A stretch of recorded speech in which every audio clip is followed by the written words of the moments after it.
आलू की और टमाटर की भुजिया की तरफ चलेंगे। सबसे पहले इसमें जाएगा शाहताज कुकिंग ऑयल, ठीक है, ये हम डाल देते हैं आधा कप के जितना।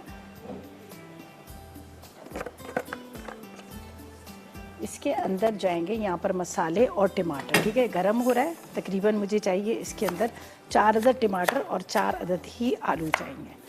ये मैंने टुकड़ों में कटिंग कर लेती हूँ टमाटर को, और अभी मैं आपको इसके इंग्रेडिएंट्स भी बता देती हूँ क्या क्या चीज़ें हमें चाहिए। अच्छा जी, ये सबसे पहले तो मैं इसमें टमाटर डाली, थोड़े से सॉफ्ट हो जाएंगे।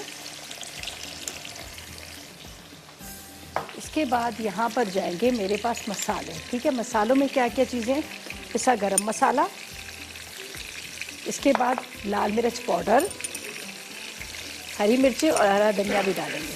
साथ में मेरे पास है ज़ीरा, 1 चाय का चम्मच। इसके बाद इसमें जाएगा नमक, ठीक है। साथ में इसमें जाएगा कसूरी मेथी और हल्दी।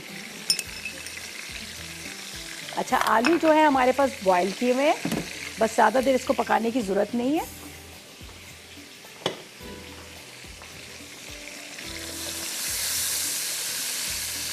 टमाटर और ये सारे मसालों के साथ भी बड़े अच्छे से हो जाएंगे। टमाटर साथ साथ में सॉफ्ट भी हो जाएंगे और साथ में क्या होगा कि यहाँ पर आलू में ही मसाला लग जाएगा। ये डाल देते हैं इसमें आलू जो उबले हुए हैं।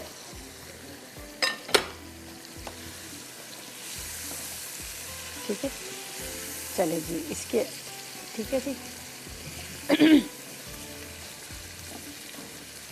चले जी, ये हमारे इसको रख दिया कवर करके, और जब तक ये जो है यहाँ पर हो रहे हैं, बस मिक्स ही करना है, ज़्यादा तो कुछ देर रखना नहीं, इसलिए कि आलू भी गले में, मसाले आपके सामने वो ऑयल में डाले थे शाहताज कुकिंग ऑयल में, तो वो अच्छे से पक भी गए। चलिए जी, ये थी हमारी आज की रेसिपी। यकीनन आपने नोट कर लेंगे, इसको ट्राई कीजिएगा, अपना फीडबैक दीजिएगा।